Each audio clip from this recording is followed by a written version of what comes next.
guys, welcome back to Feedback Loop. I'm Joey, And I'm Jeremy. and this week we're listening to an album that I picked called Gossamer. It's by Passion Pit, and I like it, and I hope Jeremy does. Are you worried that I will not like it? I feel like you'll probably at least like it a little bit. Yeah, So, I mean, you said you like music that you've heard by him before, so. Yeah, so I did say that. And Oh, then shit.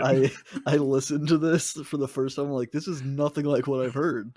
What the fuck is this? And I went back through my my likes on my YouTube Music, which I usually like things on my Discovery mix when I find them. So it's kind of easy to keep track of. But there's a band called Peach Pit that I was thinking of, not Passion Pit. Totally different band. Yeah, completely different band. Totally different sound. So I was very confused as to what the fuck was going on. But so that's my bad. I guess I'm gonna add a Peach Pit album to the list just so I can listen. I don't know if you've listened to Peach Pit, but I've listened to Peach Pit through Alyssa, I think, but not like anything. I've not done any deep dives or anything. I might throw an album on our list just so I get to experience it again, and it'll be kind of a I don't want to say a redemption, but like kind of what? like a redemption. Do you not like this album, Jeremy? Just from my expectations, I guess, because I was expecting this to be it, and this is not it. Well, look out, Peach Pit fans, for a future episode. Yeah, I don't know the title of any of your albums, but we'll figure one out maybe. Also, as a side note, before we get into this, it's storming where I live and where Sir Joseph lives. So if one of our powers goes off and the podcast goes silent for a second, I guess we'll probably just take a break and come back and then piece it together with maybe some waiting music between. So apologies in advance if that happens. Yeah, so there might be some weird edits, but you know, it's fine. You're not even listening anyways. I don't know who we're talking to. We're talking to I don't know. We're talking to Ableton or whatever. Yeah. The editing software. Fuck it, man. Anyways, so yeah, Passion Pit, Gossamer. That's what we did this week. That's what we're talking about now. Yeah, I mean, and after that fucking bomb you dropped on me, man, I think I just needed to like get up out of here, take a walk, like yeah, catch your breath, figure some shit out. Take a walk is track number 1. Boom. We're in it. He did the boom. It's always a B, man. Always a boom. About a bing bang. It just feels good. I think it's to say boom. I think it's because Isn't it kind of like self-masturbatory if you make a segue and then like praise yourself for doing so? I mean, yeah, but who else is gonna do it? Anyways, take a walk. So yeah, totally caught me off guard. I didn't write my notes the first time I listened to it, so there's not a lot of like, what the fuck is this? This is not that band. I did make a note though. It was Peach Pit, not Passion Pit. But yeah, so the song starts with some like nice flutes and some organs and some xylophones that kind of give a floaty vibe. Those instruments I think are key in this album, and they're used a lot throughout, which is kind of cool. And then it kind of quickly rises into synth town is what I wrote, with some kind of big percussive hits. It's got some clean guitar noodling in the background for texture, which sounds cool. The vocals come in, they're slightly like distorted and fuzzy, I guess, but that's just their aesthetic, I suppose. For it. The pre-chorus kind of gives a very like kind of serious feeling to me. Like it kind of like dampens down what you're hearing and what you're feeling, and you feel like you're about to hear something of like great import. And then the chorus comes in and it's sweet and it's simple and there's not a lot to it. And this isn't really my thing. Oh, he says. It's not my typical thing. I don't have any complaints about it, but it's not what I was expecting, obviously. And B, it's not really like the kind of music that I typically enjoy. Because I mean, it reminds me. You mentioned Foster the People last week, that kind of thing, and like MGMT and stuff, which I'm okay. I like some of MGMT's bigger hits, but I've not like listened to them, and I don't generally get exposed to that kind of music, I guess, often enough. So this isn't really my typical bag, but it's not bad. I don't have any complaints with it. It was just kind of foreign and kind of like figuring out what I feel about the genre more than figuring out how I feel specifically about this album, I guess, which is, so there's a little bit of a damper, I suppose, on my notes, kind of just, at least for the music, just talking about the genre as a whole more so than the songs individually. Yeah, this is very much an album, I'd say, of like that era of like Yeah. indie music for sure. And while you may not have any complaints, I have maybe my first complaint of this. Oh my gosh, are you shitting on your own album this week, Joey? So this has never been really, I mean, this was the song off of this album. I'd say like it's the big one. It was on like a Taco Bell commercial. It's like everywhere. Oh. And it's a fine song. But whenever this album came out and I first started listening to it, I listened to this pretty close after it came out. And I really only listened to it on like car speakers when I was driving. I wasn't really like listen to good quality music with headphones and like soak it all in type of person back then. Yeah. And I never really kind of paid attention to like mixing and stuff.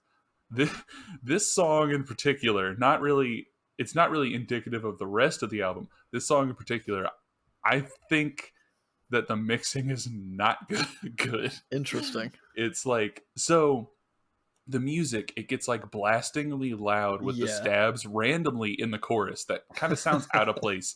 And speaking of out of place, the very first "Took a Walk" at the end of each like pre-chorus, there's like a backing voice that's off, and it's just like "took a walk" like behind it. And I'm just like, I wasn't expecting it, and I was just like, what? Like, I like the music, I like the bright music, I like some like of the distorted guitars that he brings in, like I like a lot of the synthy parts, the xylophone that you were talking about, all that's fine. It's just some of the mixing choices, I feel like certain things are too loud and certain things like that "Took a Walk" do not need to be there. That's interesting. I didn't call any of that out. Like it wasn't really like a thought in my mind, again, because I wasn't specifically analyzing this album and this artist and these tracks as much as like the general feels about indie electronica music kind of stuff, I guess. So I definitely didn't notice any of those as like red flags. It was just kind of like, okay, that's part of it, because it's indie, and a lot of the music you like and that we've listened to, such as like Nana Grizzle and stuff, it's not It's not mixed well. It's not like the highest fidelity recordings and stuff. Yeah. So I was just like, okay, it's whatever. That's part of it. There was just something that got, and it's not anything else on the album. Like, this is the only song. It's just not how you remembered it, and it caught you off guard. Yeah, and it's like this song specifically, which it may be because I never really had any sort of deep like connection to this song too much. I mean, I like the subject matter of the song. And before we get any further, Passion Pit is one guy, so I say I'm like, it's just one dude, Michael Angelikos, I think is how you say his name. I'm pretty sure he's like Greek or from like that area.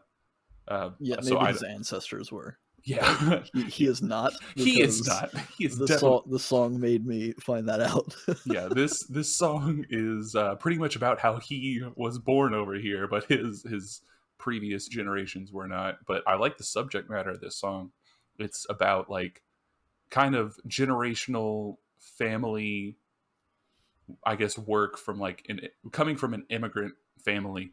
Yeah. Like several generations back. I mean, it talks about, I guess, a previous, specifically the men who are earning the money, I think is kind of the way he goes with it, because it's talking about like, I guess the first generation, maybe grandparent, great grandparent coming over and selling flowers outside of Penn Station just to make a living, to bring his wife over, to bring his family over, and then kind of that family scattering throughout, and then the next generation after that, kind of that guy's like more of a businessman. He's working on maybe like Wall Street, working with money and kind of like chasing that capitalist dream, the American dream, and it's failing for him because he's, I guess, he talks about making bad investments, like accounts are being overdrawn, pension funds are gone, and I guess something went on with his job that it's starting to fail him. And then he comes back with the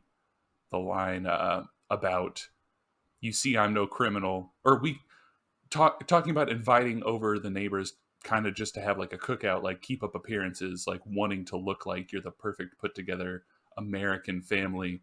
Yeah. They're talking about, we can rip apart the socialists and all their damn taxes.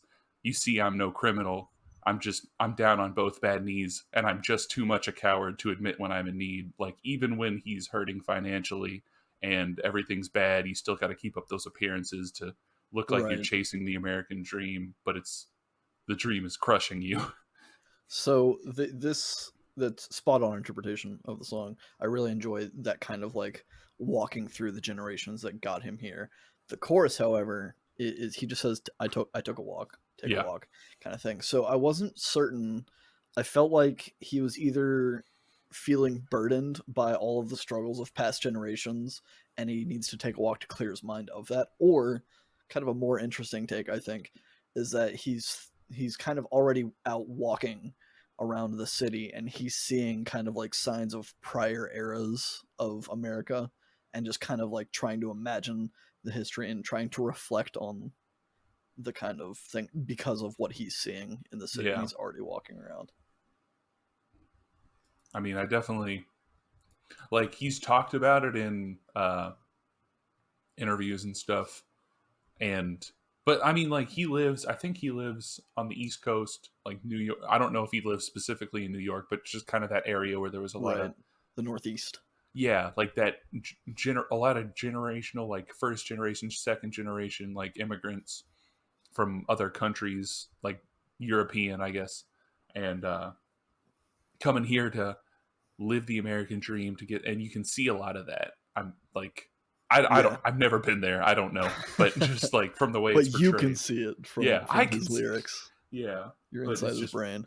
walking around, kind of seeing that impact, and that's something that I've always thought about. Like they say the American dream and stuff, and I'm just like, man, there's got to be so many people that get over here and they're just fucking disappointed, like, Yeah. and it's like Welcome there to is no, America. It sucks yeah. here just like it sucks everywhere. And I know that's, I don't know, like That's a it's, privileged perspective. yeah, but to think that somebody would come here to a country, to pick this developed country, I guess, to come Mm-hmm. to, is where I'm like, they got to be disappointed, because you hear about Yeah. like developed countries in Europe and stuff with like good infrastructure, good healthcare, good And job. we have capitalism and greed. Exactly, and that's kind of what the song is about, like the capitalism that people equate with the American dream is what's going to crush you, because unless you're super lucky or at the top already, like you're not really Yeah, you're going. not going anywhere. You may be able to live a pretty fine, okay, normal life, but you're not gonna. It's no dream. I mean, it's nothing that you couldn't get like anywhere else. Yeah. Anywhere else from, I guess, a more developed country. I mean, you could definitely Right. like move out of like a terrible war torn country, and you want to get a better life, but it's not like the bright lights, big city type shit that you see all the time.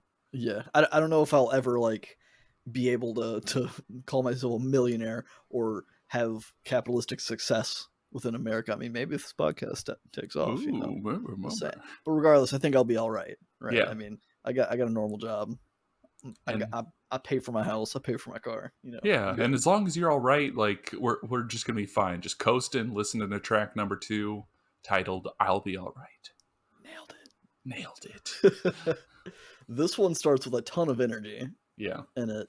It's got a lot of like percussion and synth loops and layers, and it kind of like hits some of I guess it's the melodies or an instrumentation of it. Kind of reminds me a bit of like M83, hmm, which I haven't listened to a ton of M83, but I've obviously heard the bigger hits and I've listened to them to some extent. So that's kind of cool. I feel like M83 is a bit outside of this typical genre in my yeah, mind anyway. So I think I was kind of more prone to like him because of that comparison. It's much more of like a rock song, I guess, than the prior track, and it's just kind of like I don't know. It was an interesting change, I suppose. It's very energetic and happy sounding, which at a base level isn't really like. Well, I feel like we've talked about this before. Isn't really musically what I tend to enjoy. Very like major key, upbeat, and just kind of like floaty, which a lot of this album is, and I think a lot of the genre is.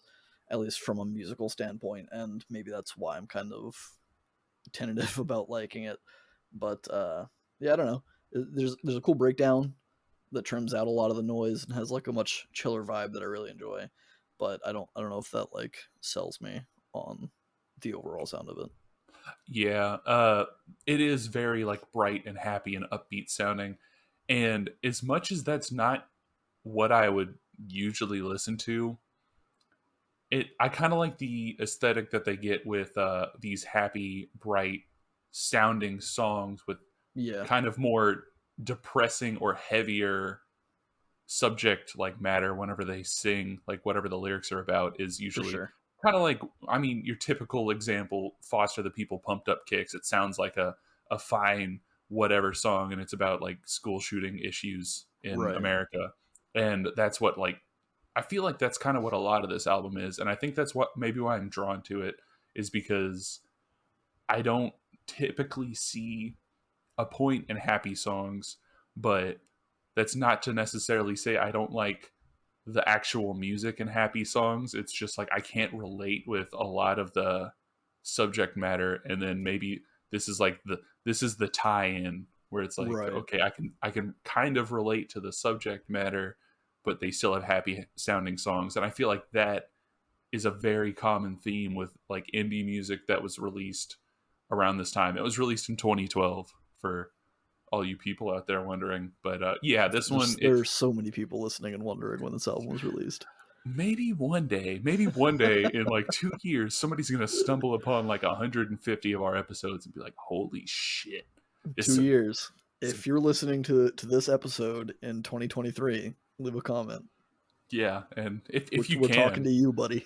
I mean, like I don't know where the world's gonna be. Like maybe we'll be in some apocalypse shit Oh and my god! You think all in two these. years we're gonna be in an apocalypse? Dude, there's who knows, man. I just feel like that's a pretty extreme take for 2 years. Well, No just day judging is by the state of the things now, I think no day we're is okay. guaranteed. Are we? Are we okay? I Are we? mean, Are we ever okay? we're not in immediate danger of a fucking looming apocalypse that I'm aware of. I mean, there's like record breaking temperatures all over the world Sure, today. but Like, society's not gonna crumble because of it. you say that. Come back. We'll see. Well, Hey, if you're listening to this in 2 years and there's some form of commenting or notification, let us know the state of the world. I I'm, guess we'll be living in it, but I'm I going to go don't know. set a reminder in our Discord server. Remind me 2 years, 2 years. check the apocalypse state. Yeah. Anyways, like you were saying about the lyrics kind of being a bit heavier than the tone of the song, I noted that immediately, and it's the first thing I said. In a song that sounds so happy, the lyrics mostly aren't. It's kind of a song, at least what I got, is about him questioning reality and if he's actually been happy and if his partner has actually been happy. And the questioning kind of like turns towards this like self-destructive behavior where he's like losing friends and loved ones and then kind of realizing that without those people to help guide him, he's just kind of like aimlessly stagnating in life. And the music kind of balances that manic high, which is like I was talking about the energetic happy music, then the illusion kind of shatters in that bridge section. And it's a bit more chill and subdued. So the lyrics kind of mirror the tone of the music, which is nice. I still don't fully like it, but I respect it. Well, there we go. All we need is respect. R Yeah, E S P E this. C T. There we go. Find out what it means to me and also Mr. Michael. Mr. Michael. I don't know. I don't know what the fuck that was. But Mr. Michael. yeah, Mr. there we Michael Angelicos. but yeah, he's kind of struggled with mental illness. Not kind of. He definitely has struggled with mental illness I throughout mean his life. that's a kind of struggle, right? Yeah, I guess that's true. It is one kind of struggle. And also like alcoholism, kind of just Yeah. general drug abuse. I don't think he's like super. I think it's more alcoholism than drug abuse, but I don't know his life. That's just kind of the tone I get off of this album. Wait, you're not first name friends with Michael Angelicos? You just I called him Mr. Michael. I know, and I should be friends with this guy because there's later songs that are about like self-destructive friends. So, Yeah. but we'll, You we'll feel get there when we get there. But okay. this one is totally about kind of him being in a relationship who he was with his fiance at the time. It seems they're no longer together, as kind of illustrated in this album, reasons why. But he's just not in a good place mentally. He's talking about the fact that he seems to want to get better, but he can't, and he understands the struggle that puts on his partner at the time. Yeah. Like, it's kind of wanting her to get out while she can, but also he doesn't. He needs her. Yeah, he doesn't really want that, but he's like, I want what's best for you, and what's best for you is not me. I Yeah. guess. Which is very self-destructive and not at all a great way to be thinking about anything. Yeah, like it's.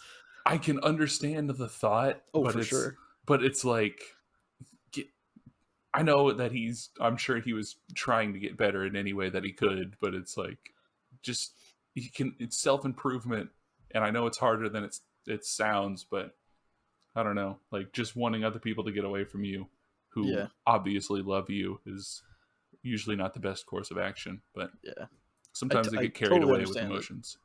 Exactly. Just like track number 3, Carried Away. Just a laugh that time. That one didn't start with B. Boom, boom, boom. Just a chortle to yourself.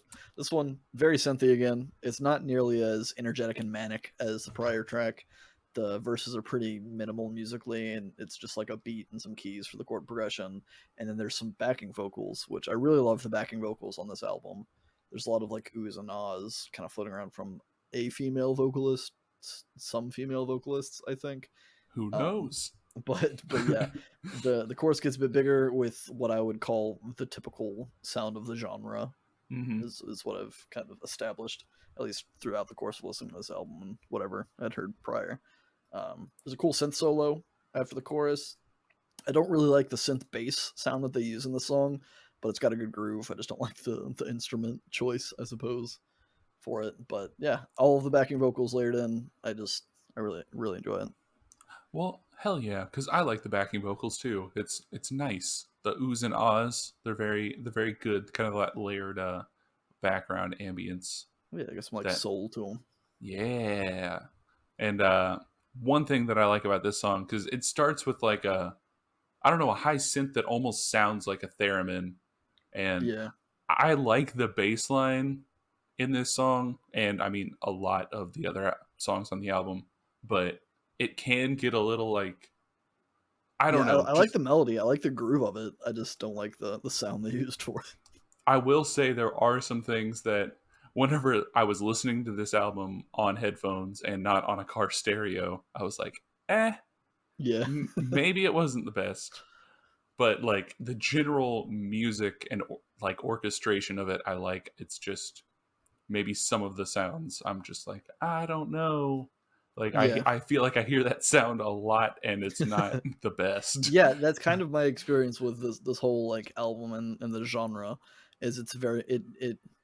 I don't want to sell Mr. Michael short, but it feels very much like you said at the beginning. It's very much of the time, and there's a lot of music that sounds very similar to this, and so it's kind of hard for me to make this stand out, I suppose, from that. Yeah, but lyrically, once again, it's I don't know. It's not. I've never really been able to pinpoint kind of what this song is about. I've always seen it as like the people who change who they are around other people to the detriment of their like actual friends, kind of like people who change faces and kind of will turn on other people just depending on what crowd they're with. But there's also a verse about like education in here, so I'm not 100% sure. Yeah, this one I kind of like. I started writing out what I was getting from the song because I couldn't piece it together either, and so I wrote like the first verse is talking about going from wealth to being poor. The second verse is about someone else trying to make a point, but it's not really clear what that point is. The chorus is like him apologizing for saying things that he regrets saying. And then the bridge is just kind of like, who cares? We all have problems. So after having written that out, I kind of like was able to back into what I think is maybe a take on it, I suppose.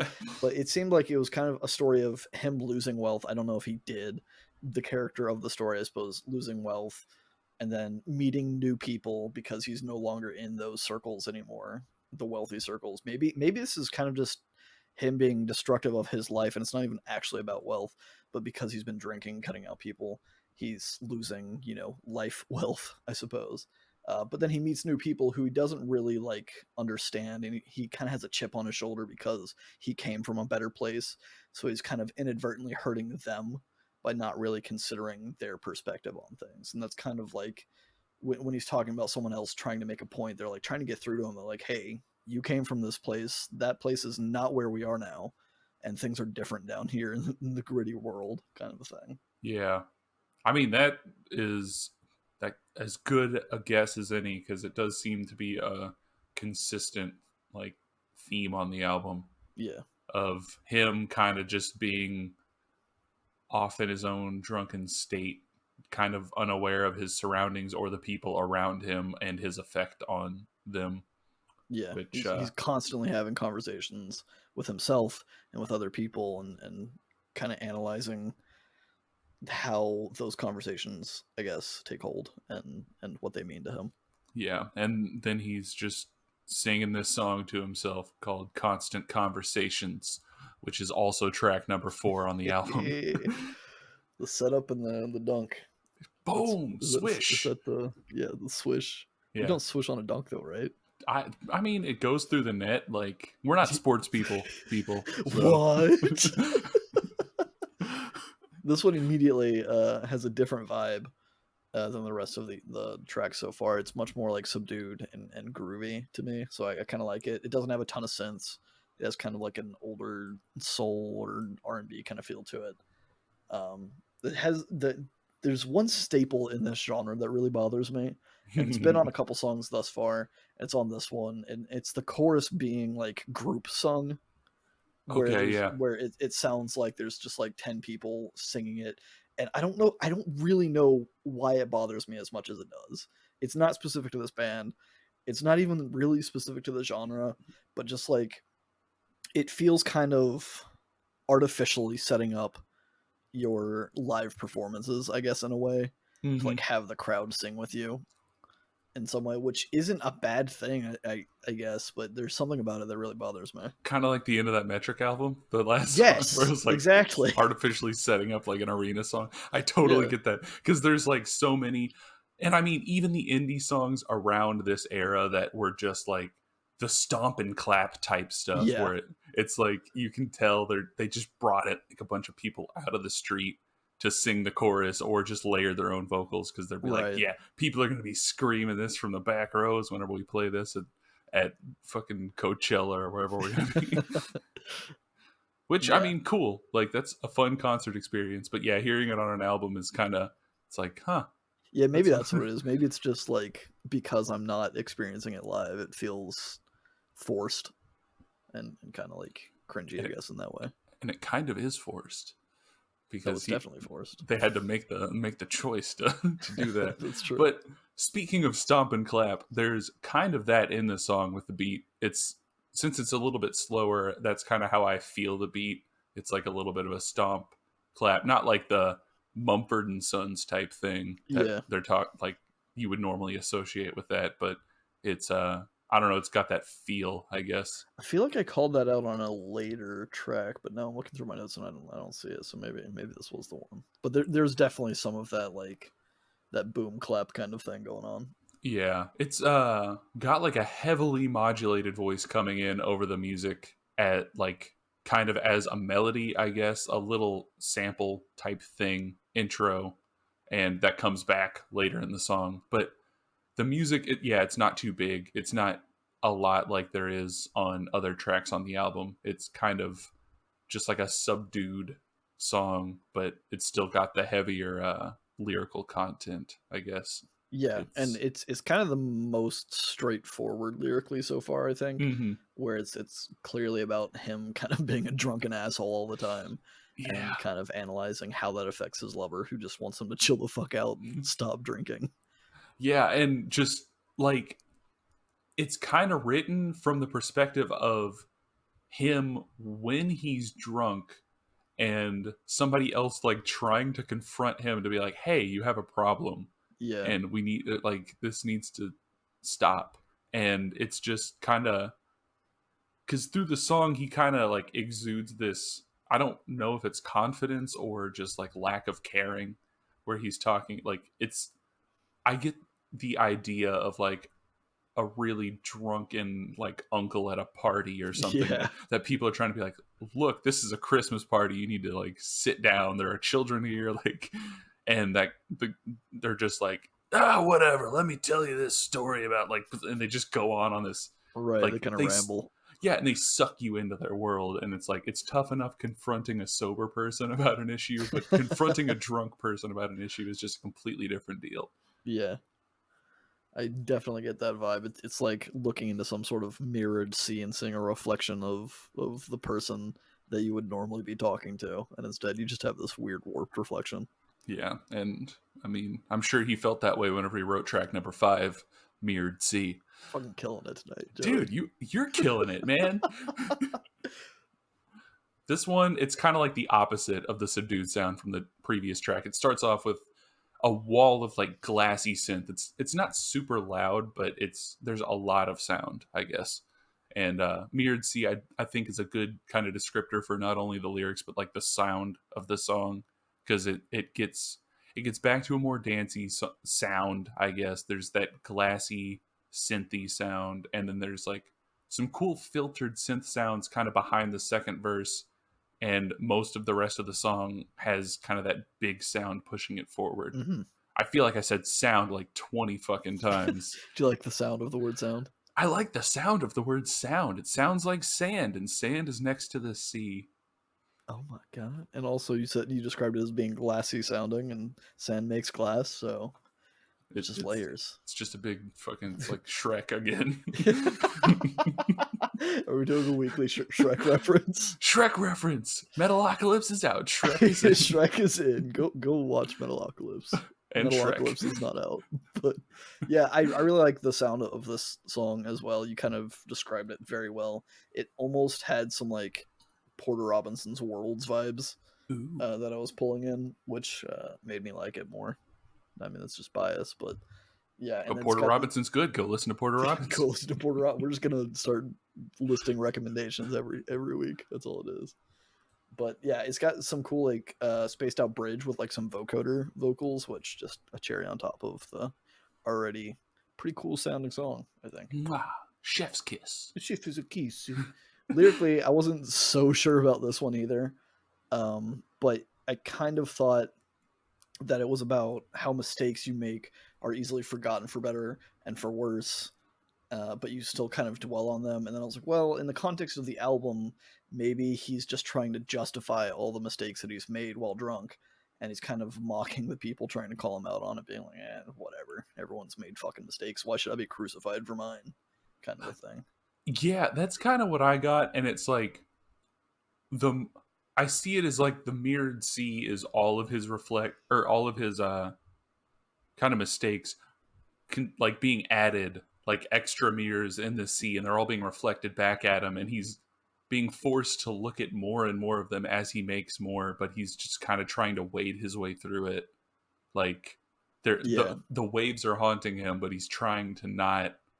He's starting to see more and more of the consequences of his actions. Yeah, but he's just trying to live his life as he's been living it and not have to deal with it, I guess.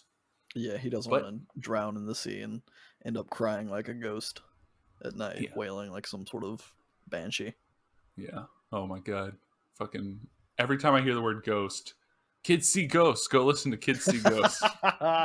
Another rec. That's a fresh rec. We haven't recommended them before, I don't think. Yeah, because you should. It's fucking Kid Cudi and Kanye and fucking what? Tyga's on there. Is that no? Not Tyga. Pusha T. Pusha T. Who's the other guy? Who's the other guy? I don't remember. Starts with a T. There's a lot of cool music on that album. It's not Tyga though, so sorry about that, Tyga. We'll figure it out. Maybe it doesn't matter. It's not here. Track number 6 is "Cry Like a Ghost." This one, it starts off with kind of a wavy sound, and as I was listening to it, I was thinking, maybe this had some sort of influence on me ending up liking that like 80s style of music. Just maybe not necessarily just because of this song, but like I feel like there were this is kind of the beginning of it. Like this style of music could have had something to do with it. I don't know. Maybe that's just me putting more weight on this than it needs to have. But once that, I feel like I don't want to totally interrupt you. nah, nah. I'm looking at my notes, and they're kind of matching up to what you said, either in the prior. I think it was on Constant Conversation. So I don't know if it's just some weird like audio like serendipity, I suppose, that we both had the same thoughts on different songs, or if one of our notes got shifted. But for Crying Like a Ghost, I wrote down it's got some spooky theremin sound, and it's got, this is the one that it has the kind of boom clap beat to it. Yeah, So maybe those are just general like passion pit things that I are think flowing so. through all of them, and we just happen to catch on to them at different points in the album. But that kind of like tripped me out for a second, just like, wait a minute, I've heard my notes before and I didn't say them, kind of a thing. Did he hack into my OneNote? Yeah, I just copied your notes and just shifted them down. The ultimate insult. But yeah, it's kind of like, I mean, the song's called Cry Like a Ghost, so it's got some kind of like eerie vibes to it. It's got some like soft organs in the background that I really like. And then the chorus is a bit less of that and more of like the typical Passion Pit sound. And then it kind of ends with some wind chimes and some scratching kind of synth sounds, which is kind of cool. Yeah, I think this is. I mean, it's a pretty cool song. Like, it's got a nice feel to it, and then there's just these kind of like wonky key hits that you would hear, and like the recreated '80s type feel that kind of give it that extra oomph. And I also really like the chorus in this one. I mean, it vibes. I'll throw a vibe in there, but vibe check. Yeah, vibe check. We're gonna bring the vibe check back. Vibe check. We're bringing all the stuff back. We're throwing out some things. We're just mixing shit up here. What are we throwing out? The Metalocalypse wreck? Was that? We're not throwing out Metalocalypse references. Okay, good, because I love Metalocalypse. Go watch Metalocalypse. But this song is the one that I had referenced previously about a friend who doesn't encourage destructive behavior, but they don't do anything to stop it and maybe even engage in it with you. Like, he's obviously at a bad point with like alcoholism, with his mental health, and he's talking about a friend who is kind of just in it and doesn't really try to stop him. And at the time when other people are telling you like things you don't want to hear, things you need to change, things like what you're doing isn't good for you and isn't good for the people around you, but like this other person isn't, and you just kind of go with them no matter how it ends up hurting your mental and physical health and the people around you. Yeah, I can totally get that vibe. I didn't really zero in on it as much as you did, but yeah, that makes total sense for the kind of vague thoughts that I had on it. So, what were your vague thoughts? Tell me your vague thoughts, I mean, Jeremy. it's basically the same thing, just not as specific. Where it's just like, okay, he's yet again talking about being a drunken mess and not really like thinking about the people that care for him and the people that are around him in general, I suppose. Yeah, it's definitely easy to get sucked up into that. Like whenever you're, you don't want to hear that you need to change the way you're living, and maybe you don't even feel like you need to change it, and it's hard to see when you're in it. But eventually, if you start to kind of pay attention to the voices around you, I mean, you'll be on your way to better mental health. I thought you were going to Segway Town, but I wasn't sure, so I was trying to also think of a way to work it in. Track number 7 is on my way. Boom. We got there. We went to Segway Town, and we came Hell yeah, back. we did. We came back with a fresh new bundle of Segways. Yeah, you guys thought we'd just been doing nothing this whole time, and we've been the whole week we've just been studying the art of Segways. God damn it. This one has pretty stark difference in tone. It just like starts with some keys, and the singer is, I guess Michael is Mr. Michael. Sorry, I didn't mean to say Michael. Formal. Mr. Michael is kind of singing a high, kind of falsetto voice, and it kind of almost feels like a typical like piano pop song kind of a thing at first, and then it builds for the chorus and has this big, huge synthy like anthemic sound and a huge horn section, and then it kind of resets for the next verse, so it kind of like flows back and forth. I did notice there's some vocal samples that he kind of loops, and they bounce around from left to right in the stereo mix, which is kind of fun. Just as a nice like weird texture thing going on in it. And the drums in this track I had to call out the drums because they sound more acoustic and natural than a lot of like synth drums on this album, which I'm obviously always down for. Yeah, you drummer man, you drummer boy. Was that your Pum favorite pum Christmas? pum. Was that your favorite Christmas I song? do really like that one. It's a good song.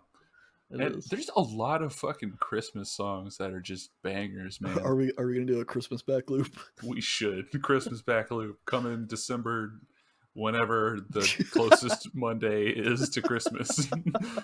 We'll maybe make that happen. Yeah, maybe, probably not, but it's a fine idea. But Yeah. yeah, this one, it's more of kind of I don't know.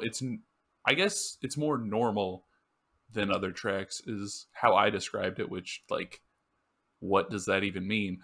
But sometimes I read my notes and I'm like, I write them as I'm listening to it, so I Yeah. think I don't write down my full thought. And I was like, this one is it's more normal. Like, what? Yeah, I'm always reading my notes on as we're recording, being just like rewording things and kind of like rewriting my notes as I'm doing it, but it's fun. Yeah. It's like whenever you try to read your own handwriting, you're like, I guess this is maybe what I meant here. Yeah, or hearing yourself played back on like a recording. Yeah. Like it's kind of me, I guess. It's the me that existed in the past. Yes. But yeah, I guess it's just more that there's not quite like the bigger wall of sound like there are on other songs, and the music is a little bit quieter. I do like the airy flute type of things that go on in the background. That's pretty Yeah. cool. Lyrically, this one is more about him trying to make up for his mistakes to said fiance. Like, there's a lot of Christina.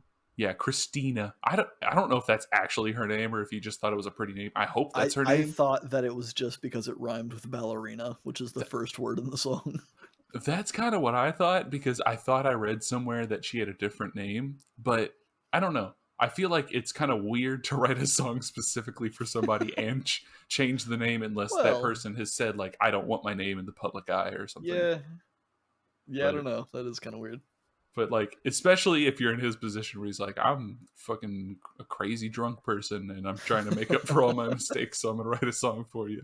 But I don't know. I don't know his life. I don't know her life. Like, who am I to judge? But there's a lot of badness and inner demons that have kind of been talked about in other songs.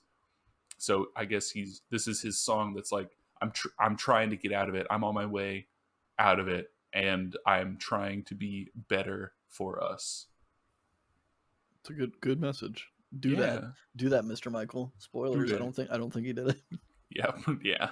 I think they're no longer together, as I said previously. So well, maybe he's just hanging out in some sort of hideaway, waiting for the day that she'll come back to him after he's gotten his shit together. I hope by this point, almost 10 years later, he's gotten his shit together. I hope so. Like, and that's the thing that I've kind of thought about with this past year is like, there's a lot of people who wrote music that I used to listen to that I'm like, I kind of tried to keep up with them, and I'm like, I hope you get better. I hope, and people in general, and then like the crazy shit of like 2020 happened, and I'm like, man, that sucks. I hope, like, the Bo Burnham's Inside special made me think about that one where he said something about like being away to help his mental health for several years, kind of taking time from comedy. And then he was like, and I started to try to do a show in January 2020, and the funniest thing happened. And I'm like, fuck. But, that's neither here nor there. Just all you people out there. Another wreck. Yeah. Another wreck for sure. It will not make you feel good, but you definitely need to watch it.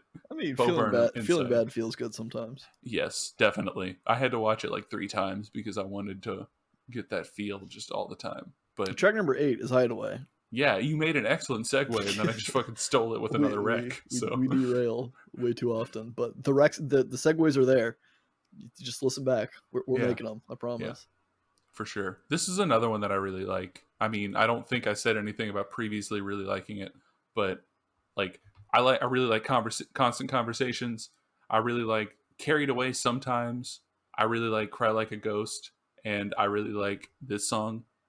And it opens with a very crackly sound it's kind of almost like a radio breaking up or something. Mm-hmm. It's got this cool kind of like cutting out, kind of staticky almost.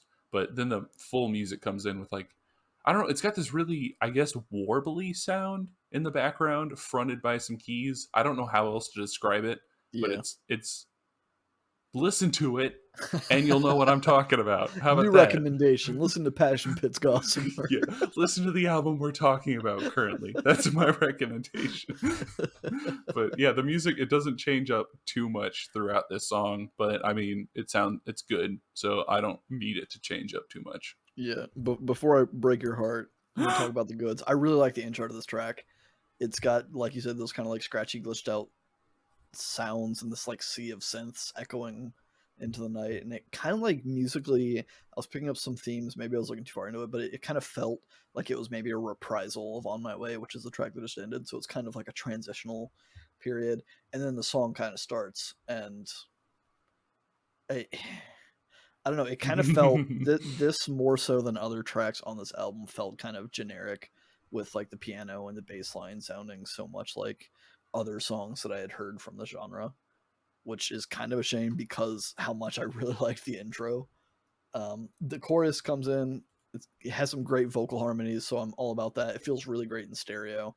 Listening to this album with headphones is a must do, I think, if you're listening to Yeah. this album. And then the bridge section kind of spaces out for some cool sounds, but I just think the meat of the song is kind of like, for me. No, it's cool, man. Don't worry about it. I'm just breaking my heart over here. That's what I do. That's what I do best. I just hurt the people that are around me and that want to help me, and I just keep breaking them Wow, that because seems very it's self destruction, seems very on theme for this album. So And yeah, it's fine. and this track is kind of more of the self destruction out of fear of harming others. At least what I was getting, it felt like his only solution to stop hurting the people around is to cut them out and kind of seclude himself, whether that's emotionally or physically. And I maybe even noted that maybe the hideaway, his safe place, is him just getting drunk again, because it's his happy place. It's the thing that he can always fall back to. Yeah, that's pretty much where I went. Like, it's just kind of retreating in whatever way you can, which I mean is a theme that is more, I think, in depth gone into in a later track. But yeah, just kind of retreating, rejecting other people because you don't want to hurt them, rather than, yet again, I know it's easier said than done, but trying to Better yourself. yeah, better yourself, deal with your own stuff in whatever way you can. But so just go the fucking nuclear route and chop it all out, cut everything out, and Yeah, just which I fucking mean, it sucks to do that, but sometimes it is also kind of necessary, yeah, just to kind of like give yourself space to really focus on yourself. It helps to cut out as many distractions as possible, and even people that are trying to help you can sometimes be distractions from that. yeah. And I mean, nobody truly knows exactly how you what type of help you need. I mean, nobody's Right. in your head. Sometimes you're the only one who can really do it, and even people that are trying to help can be counterproductive. Yeah. But Sometimes they're it's overbearing. yeah, usually I guess it's never a good idea to just straight up cut people out of your life, for especially not for fear of hurting them. Right. Like, Definitely not as a permanent solution yeah. to anything. And I don't think I think there should be some level of deception, I suppose, in keeping friends nearby, just so you don't like hurt their feelings and make them go away permanently. But I don't think you should have more than like two veils to hide the face below, to kind of, there shouldn't be that many layers between you and your friends. Maybe Yeah. one, two is kind of pushing it. No more Yeah. than two veils to hide my face, though. Yeah, and you know what? I just got the perfect song to go along with that segue, because it's Two Veils to Hide My Face, track number 9. Boom, Man, I boom. was worried about that one. I don't know how you did it, dude. You pulled it out of nowhere. We went to Segway Town. I brought back a bushel of It's Segways. just a whole bushel. A whole bushel. This one's just kind of a little acapella interlude of the thing. It's got lovely harmonies. Again, I don't know who the backing vocalist is on this, but fantastic work. Yeah, it kind of reminded me of like a less musically sound version of, like, I don't know, Inya. or something Yeah. like one of those or Imogen Heap, one of those very vocal heavy artists who have brilliant, beautiful harmonies. And this one, it just sounds very nice, very pretty, nice vocal harmony. And I think I it's agree. just a little interlude, yeah, like you said, about kind of how natural beauty I think can have an effect on our mood. And I don't know, just sometimes getting outside and existing in the world around you. Maybe not even outside. Maybe just stare out a window or something. But Be adjacent to outside. yeah, just like acknowledge that there is natural beauty and absorb what of it you can. Yeah, And and yeah. I think that's I'm going on a road trip soon, so hopefully I'll be doing a whole lot of that. That's kind of my intention, is to kind of get away and disconnect from sitting in my office with no windows all day every day and not fucking doing anything. So Well, I, I've been to your I'm house about and it. I know how crazy this sounds. Put a window in your office, Jeremy. I mean, I could, but that's a discussion for not the That's a podcast. discussion for a contractor. Yeah, exactly. But yeah, lyrically, the same. I picked up pretty much the same thing. It's very like talking about how the weather and seasons can kind of sway your emotions for better and worse, but usually better. Just going outside, enjoying the weather. 10 out of 10. Yeah, because I mean, love of nature, I guess, is a pretty innate part of humans. I mean, just we existed outside for so long, and now we're all cooped up inside and forced to, I guess, share that love of nature with love of inside, love of technology, love of other people. Which I mean, I know we always loved other people, but it seems like in the modern day and age, love is greed. You want to know what you can take from somebody else, and love is a greedy practice. I like that. Anyways, totally unrelated. Track number 10, "Love Is Greed." That was Boom. very long winded, and I was like, he's gonna get there. I I couldn't know fi- he's doing it. I He's couldn't working figure on out it. how to get there. I was kind of had to form it in my head as I was going. But Love is greed. this is another song that I am very fond of. Yeah, I knew you would be. Fuck, I love this song. It's so good. It's Yeah. So this one, like, it's got some of those xylophone and some of the flutes and stuff from the beginning of the album. Some very like high lifting arpeggios and stuff like that. It's very happy sounding, but not in the way that typically bothers me in this kind of music, I suppose. The chorus is kind of, again, uplifting and floaty, and the whole song really just feels like I'm stepping into some sort of fairy tale town where everyone's just kind of happy all the time.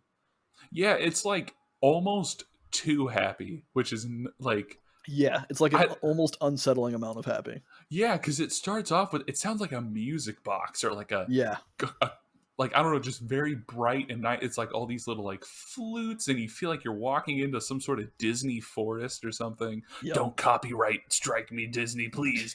Oh no, we said We Disney said Forest. Disney. But it's yeah, and then it's just got kind of this stepping bass that sounds almost like a horn or something, and the music is just like it's almost too happy, and I think that goes along with kind of the message of the song. And I don't know if that's intentional or if he just thought it sounded cool, but that's kind of how I've always taken it. But yeah, it's got some cool strings in the background, and it also ends slowly on some nice strings, which is it's always nice to have a nice little play out of a song. Yeah, I agree. And lyrically, you were kind of tiptoeing around it with your segue a little bit, I think. But for me, I got more so that the song is about the drawbacks of being in love, where like people like to say that true love is selfless, but if you're completely selfless and loving someone else, then you're really just like super invested and kind of codependent, and when that relationship ends, then you're left with literally nothing, and you're actually in a worse state than when you started because you weren't spending any effort or time focusing on yourself. So like, to want somebody else to love you is purely selfish and greedy because you don't want to feel alone, but there's also like, I don't know, another layer of the greed in that, like, you don't want to contribute to the other person's greed of your love, I suppose, which is kind of a very convoluted way to say that you should still also focus on yourself. You need to love yourself before you can love someone else, and that's greedy inherently, I suppose, but that's life. Yeah, that's yeah, it is. It's I think a very I don't know, like I'm in a loving relationship. I feel secure to say that and Oh, like like but it's true. yeah, Like love and I will die on this hill. It is the time in your life to be selfish. But that's an issue with at least with the way that love is presented. Like I'm not talking selfish as in like be an not asshole. compromising. Yeah, like be an asshole to your partner. Be like, no, what I want is what I want right now, and whatever. Like, but I mean, you're you like you said, if you're not happy and if you're not also making sure your own needs are met, then it's I don't know, then you can't be a good partner to somebody else. But you also like it's love in like the romantic sense in movies and whatever. It's made out to be like this grand, selfless, you're in it entirely for the other person and Right. kind of this, I don't know, big made up type shit.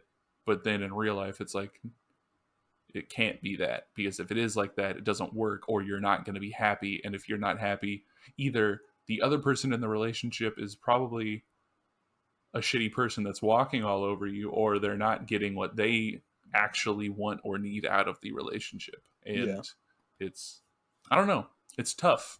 It's a And balance of give and take, right? yeah, You gotta figure out like I mean, compromise is really the solution to everything in relationships, right?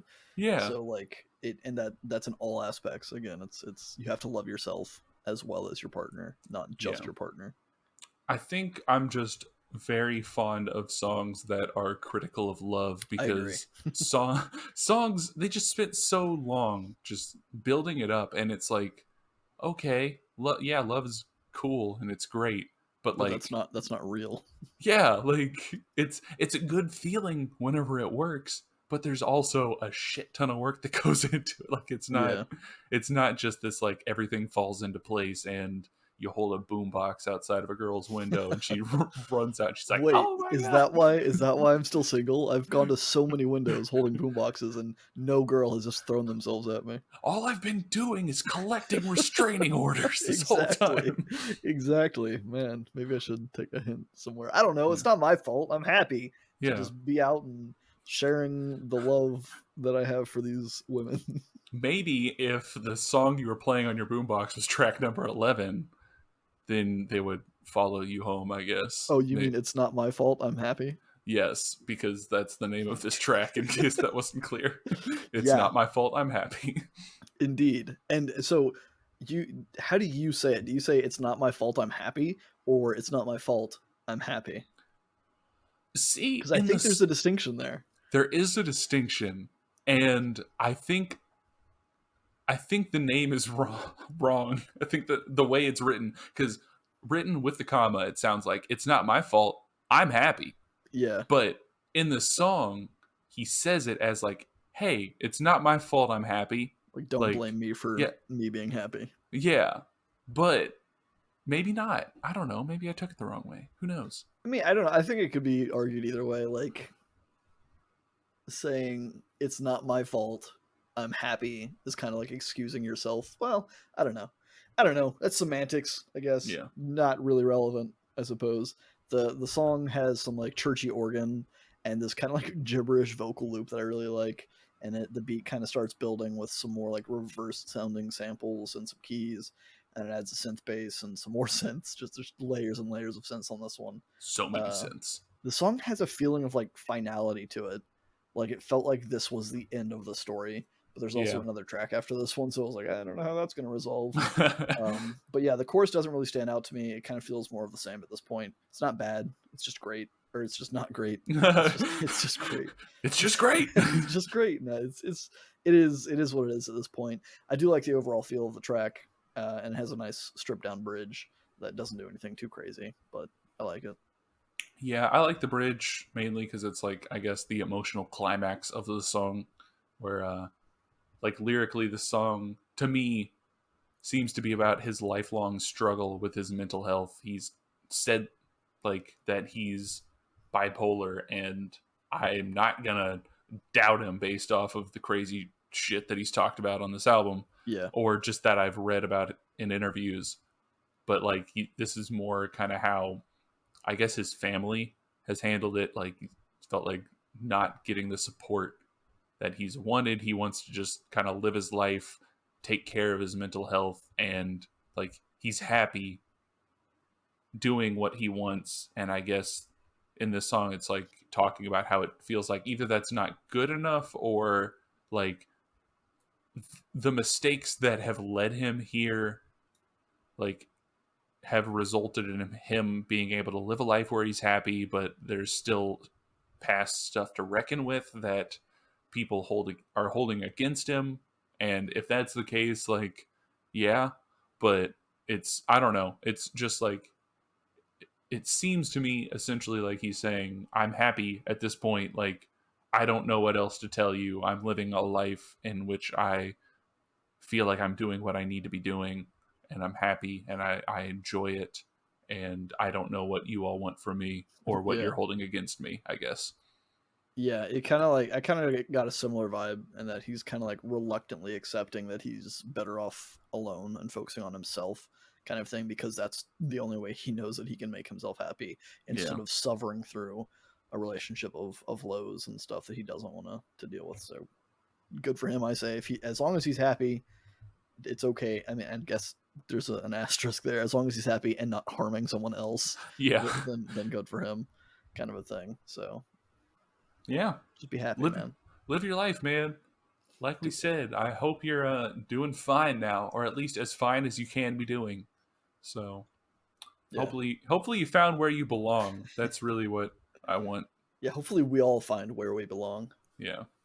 I'm glad you took it there, because track 12 is called Where We Belong, not Where You Belong. I And it mean, wouldn't have been a proper segue had I it was left good it. enough. Yeah, fine. You, Fine. you set me up to fix it, and it's There fine. we there we go. That's my life. It was I make intentional. broken things for other people to fix. Yeah, this one, man. So the last song kind of had that finality feel to it. I kind of get the vibe that this is more of an epilogue Yeah. kind of a thing after the credits, kind of like showing what happened to the character in 10 years or whatever. But I really, really like the song. I Hell love yeah. the strings and the synths and everything about the intro in it.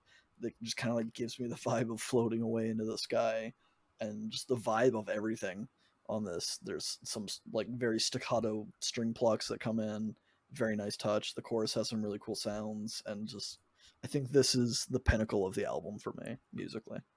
I agree. Like, I think this is probably this or Love is Greed have got to be my favorite, but I feel like this one has more of an emotional reaction for me, I guess. But yeah, Yeah, so I guess because yeah, I mean, it's a super emotional song. yeah, I wrote my first note on the lyrics is, "God damn, this is a heavy way to end an album." Yeah. I mean, granted, like the rest of the album has been heavy, in that it's talking about struggling with alcoholism and bipolar disorder, and all of his struggles, but like this tops it in the Yeah. worst way, and that like he's, at least what I got from it, which I'm assuming is the only interpretation, is that he's talking about an attempt at suicide, and kind of him feeling like that's the best place for him is to die, because he just can't fathom that living is worth the pressure and the anxiety and all the negative emotions, and he just wants to be done with it.